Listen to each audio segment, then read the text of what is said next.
The region is working on the Washoe County Economic Development and Conservation Bill, also known as the Washoe County Lands Bill.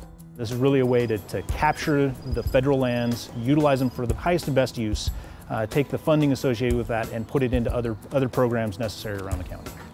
The reason this is so important right now, we've already seen such explosive growth in Washoe County since our recession ended. Washoe County is proposing our Economic Development and Conservation Act, or Federal Lands Bill, to Congress. It's such a great opportunity. It gives us the funding we need to do all the projects that our residents want, that businesses looking to come here want, and that we're able to really continue to grow this area in such a beautiful, well-managed way. This bill aims at working with our regional partners to support the growth and development, as well as protecting and completing the process of federal designation of lands in northern Washoe County.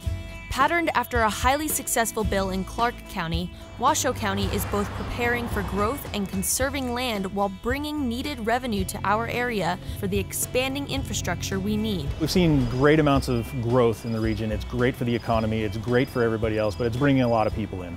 We want to make sure that this bill allows us to pick the right pieces of land to develop on at the right time. What it also does is the disposal boundary, the lands within it can already be sold by BLM. Only if it's sold now, all the proceeds go to DC. This way, a lot of the proceeds get to stay here in our community and help our residents. From any of the lands sold within the disposal boundary, 5% goes to the state for education, 10% stays specifically within Washoe County for us to use for public safety, capital improvements, regional infrastructure, and other uses. The remaining 85% stays in a treasury that can be used by both BLM but also by us, that we can help in conservation, fuels management reduction, which is a huge thing in Washoe County, as well as potentially purchasing land that needs to be maintained as open space.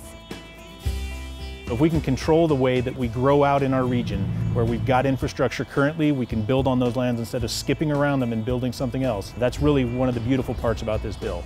This helps make sure that we have smart growth within our region and that we really have a better control and say of what goes forward and what doesn't, so that we're not further impacting our citizens in a negative way.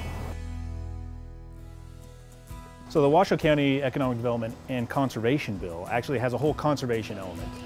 Parts of northern Washoe County have what are called wilderness study areas. They've been in place with the federal government on BLM lands for at least the last 20, maybe even 30 years. This is an opportunity for us to really take a look at those areas, define what is wilderness, what really is lands that all people should be able to utilize, because wilderness has some characteristics that we want to preserve. Part of our pioneering spirit is also to have the open space. The quality of life we really like around here is the open space, but we've got that pioneering attitude. We've got mining and ranching. We want to be able to serve all purposes going into the future. So this is a way to take those wilderness study areas that are currently right now managed as wilderness and really determine what should be wilderness and what should be released for public use.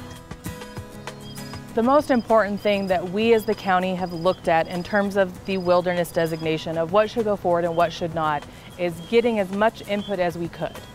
We are going to as many groups as we can think of. We are working with the tribal communities. We are working with the ranchers and the permit lease holders that are out there. We're working with the sportsmen who go out and hunt. We have worked with both the City of Reno and the City of Sparks with their requests. It also has several of our GIDs, including Incline Village GID and Sun Valley GID, which is areas that they're asking for to contain and continue open space and access to trails that they have within their improvement districts. It also includes the managing areas for the Truckee River. So we're looking at making sure that we maintain the water quality that we have for our residents, as well as the water that then continues down the river. We're going to grow. This is an opportunity for us to really grow in a way that makes sense to the current residents, to the future residents, future business. Really an opportunity for us to make some smart decisions now so that we're not struggling in the future.